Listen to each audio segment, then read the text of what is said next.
on va te faire évader. Et elle ne veut pas. Elle refuse. Pourquoi? Parce que qui va s'occuper des enfants? Qui va rester avec les enfants? Ils sont tout petits, elle est responsable des enfants.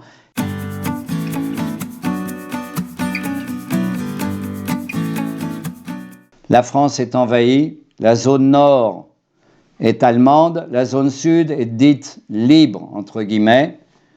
Donc beaucoup de Juifs s'enfuient dans la zone sud.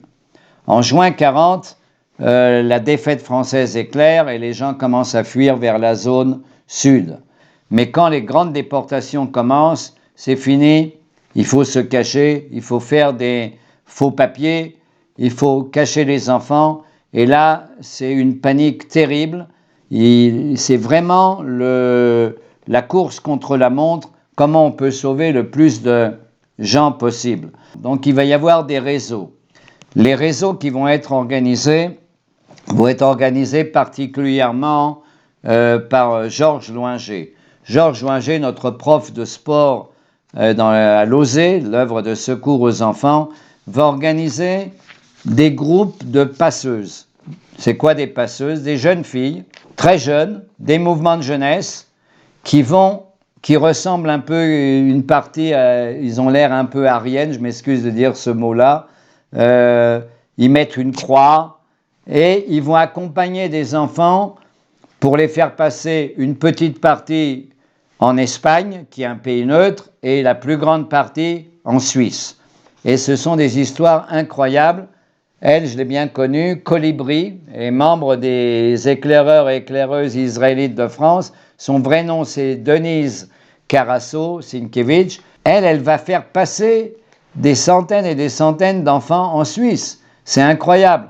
Et il y en a d'autres, Viviette Salumuel et Gabi Wolf-Cohen, Nini, qui est très connue parce qu'il va y avoir un film sur elle après la guerre. Ces trois jeunes filles vont survivre. Mais vous comprenez, elles ont 16 ans, 17 ans, 18 ans. C'est des ados. Moi, je suis un monsieur un peu âgé. J'ai beaucoup de blagues sur les ados. Les ados, bon, ils sont un peu lourds, un peu comme ci, un peu comme ça. Mais pendant la Seconde Guerre mondiale, les seuls qui font quelque chose, c'est les ados. Les ados, enfin, découvrent qu'ils ne sont pas seulement des ados avec les problèmes des adolescents, mais qui peuvent contribuer à quelque chose, faire quelque chose. Et ça, c'est un exemple incroyable jusqu'aujourd'hui. Fais de ta vie quelque chose.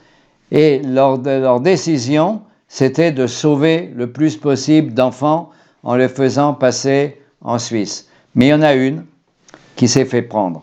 Elle s'appelle Marianne Cohn, membre des éclaireurs et éclaireuses israélites de France. Elle fait passer un groupe de à peu près 28 enfants à Annemasse. On est en 1944.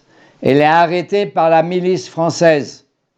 Parce qu'en 1944, les Allemands, ils ont déjà autre chose à faire que de s'occuper seulement des Juifs de France. Elle est internée à la prison de Annemasse. Et le maire d'Annemasse, Jean Defoe, qui sera plus tard juste parmi les nations, à ce moment-là, il est dans la résistance secrète, bien sûr, et il fait passer un mot à Marianne Cohn qui est enfermée avec les enfants dans la prison d'Annemasse. Il lui fait passer un mot, on va te faire évader. On va te faire évader. Et elle ne veut pas. Elle refuse. Pourquoi? Parce que qui va s'occuper des enfants? Qui va rester avec les enfants? Ils sont tout petits, elle est responsable des enfants. Et finalement, Marianne Cohn va être assassinée par la milice française, elle va être décapitée.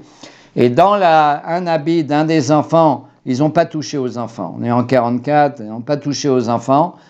Et dans la poche d'un des enfants, on a trouvé un poème écrit par Marianne Cohn. Le dernier poème qu'elle a écrit, et le poème est terrible. « Je ne parlerai pas aujourd'hui, je parlerai demain. Vous pouvez me torturer, vous pouvez m'arracher les ongles et ainsi de suite. » C'est un poème très dur à lire. « Je ne parlerai pas aujourd'hui, je parlerai demain. » Et elle n'a jamais trahi, elle a été assassinée par la milice française. Et elle a essayé de faire passer des enfants en Suisse. Malheureusement, elle a été prise.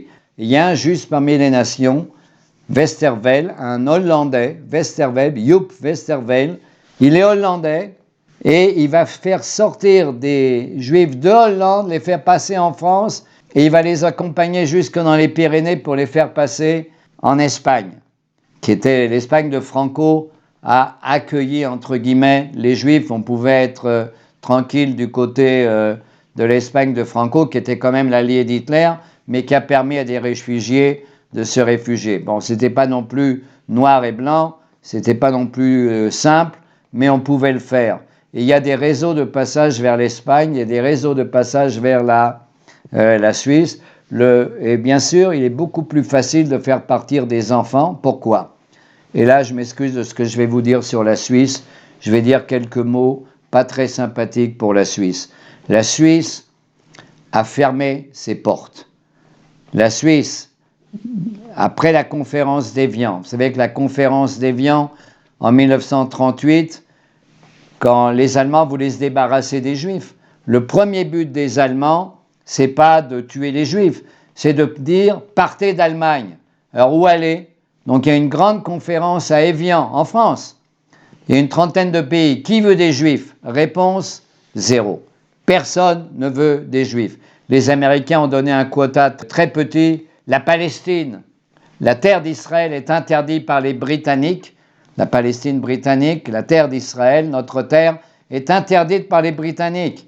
Il y a quelques-uns qui ont réussi. Une des jeunes filles qui ont réussi à venir en Palestine, c'est ma maman. Elle a reçu le droit de monter en Palestine britannique en 1936. Ma mère, pendant la Seconde Guerre mondiale, s'est engagée dans l'armée britannique, la brigade juive de l'armée britannique, et s'est battue en Afrique du Nord contre les nazis.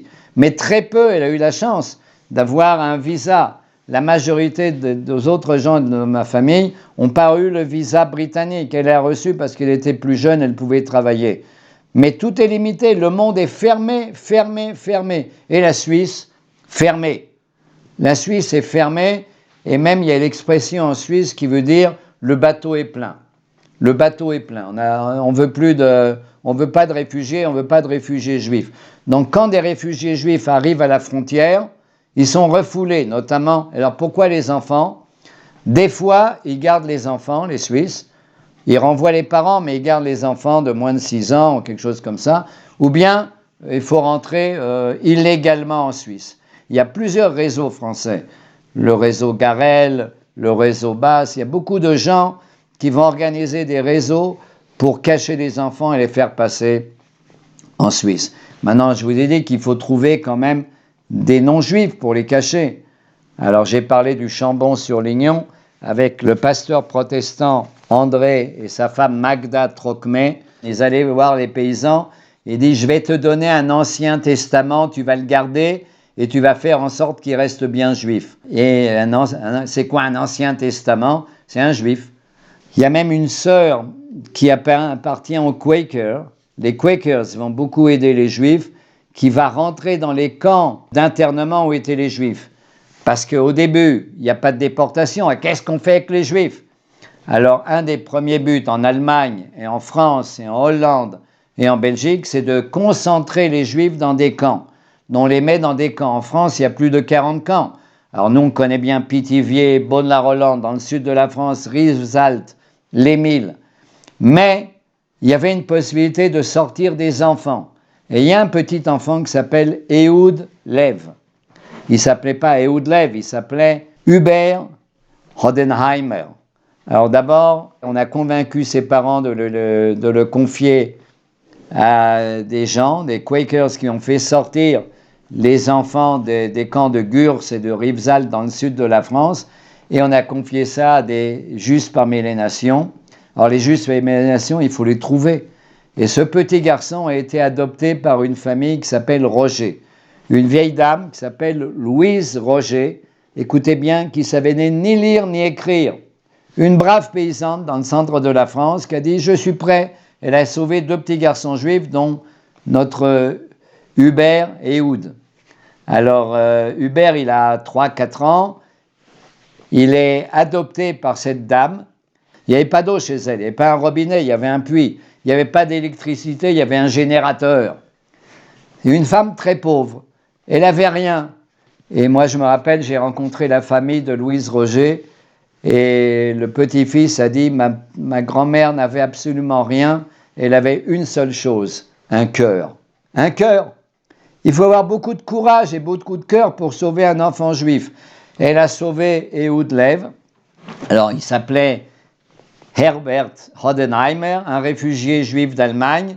Il avait un accent terrible allemand, donc on lui a appris l'accent du sud de la France. On lui a appris à dire, tu t'appelles pas Herbert, tu t'appelles Hubert. Hubert.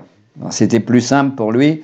Et finalement, après la guerre, il est monté en Israël. Il s'appelle aujourd'hui Ehud. Il est décédé il y a quelques années. Il était un des grands spécialistes à l'Université hébraïque de Jérusalem et au musée historique de Jérusalem, le grand musée de Jérusalem. Ehud Lev, un petit garçon sauvé par une femme qui ne savait ni lire ni écrire. Et quand on a fait la cérémonie de donner la médaille des justes à Louise Roger, elle était plus là, elle était déjà morte, mais son petit-fils a reçu la médaille et il a dit, ma grand-mère qui a sauvé des Juifs ne savait ni lire ni écrire, mais ceux qui savaient lire et écrire, ils n'étaient pas du bon côté. Jean Giraudoux, le plus grand écrivain français de théâtre, il était nazi, il était pétiniste, il était pro-nazi. Et Céline, qui a à peu près des rayons entiers à la FNAC, Céline était un antisémite incroyable. Ceux qui savaient lire et écrire n'étaient pas forcément du bon côté. Et c'est une femme simple qui venait d'en bas, qui a sauvé. Il y a à peu près 4500 justes parmi les nations en France. Il y a 10%, c'est des gens d'église, 10% des protestants, mais la grande majorité, à part une petite minorité, c'est des gens simples, des paysans français qui avaient un cœur. Et ça, il faut le dire, ils ont joué un grand rôle pour aider la résistance juive, les fameux mouvements de jeunesse. Il faut sauver le plus possible d'enfants, et ces justes parmi les nations vont jouer un rôle incroyable. Mais ils ne sont pas dans la rue avec une pancarte « Je suis juste parmi les nations, venez chez moi ». Il faut que la résistance juive trouve ces gens-là. Il y a une dame qui s'appelle Irena Sandler, une juste parmi les nations polonaises. Alors eux, ils ont sauvé plus de 3000 enfants, 4000 enfants. Une organisation incroyable. Il faut cacher des enfants juifs, trouver des non-juifs. Et en Pologne, c'est un peu plus compliqué qu'en France parce qu'il y avait une atmosphère antisémite très grande. Donc vous voyez, cette forme de résistance-là est très importante à comprendre, bien avant la résistance armée, bien avant d'autres formes de résistance, sauver des enfants.